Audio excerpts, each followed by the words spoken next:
Bonjour à tous et bonjour à toutes. Bienvenue pour cette dernière méditation sur cette thématique de la générosité. Et j'ai choisi un petit verset, pas le plus facile de la Bible, pour terminer.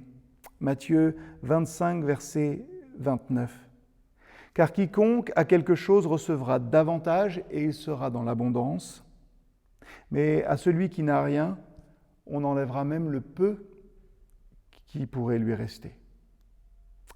On termine notre semaine de réflexion avec ce verset que je mets en parallèle finalement avec cette veuve à laquelle j'ai fait allusion dans la prédication, qui a donné simplement quelques piécettes et dont Jésus a dit qu'elle a donné plus que tous ceux qui avaient donné bien plus au niveau pécunier. Pourquoi ? Eh bien, sans doute parce que pour Dieu, le cœur de la personne qui donne est plus important que le montant de son offrande. Combien devrions-nous donner ? Combien devrions-nous donner de nos talents, de notre temps, de nos trésors, de notre argent aux gens autour de nous ? Comment être plus généreux aussi en termes d'amour ? C'est une vraie question et qui se pose sans cesse tout au long de notre existence.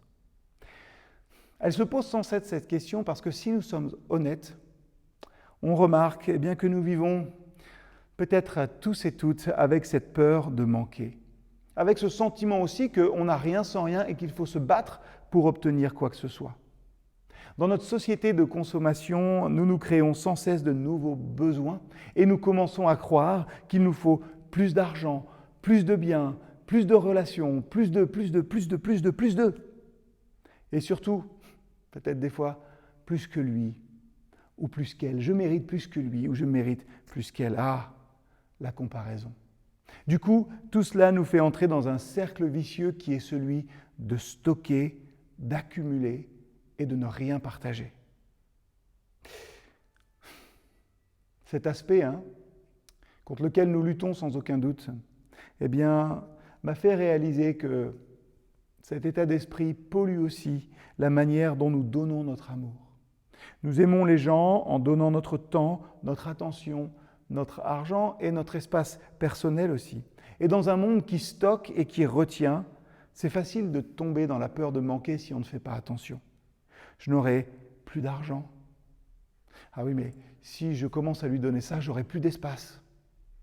Oh là là, si je lui donne encore une soirée, je n'aurai plus de temps. Quoi que vous ayez, donnez généreusement. Et oserais-je vous dire, soyez un petit peu imprudent avec votre amour, avec votre temps, avec vos disponibilités. J'aime à penser que dans cette vie, nous sommes des rivières et pas des réservoirs. Dieu voit le cœur d'or qui donne généreusement, peu importe le montant ou la quantité. Mais Dieu voit le cœur d'or qui donne généreusement. Alors, pour nous quitter, quel acte d'amour peut-être imprudent et généreux allez-vous faire aujourd'hui ? À bientôt.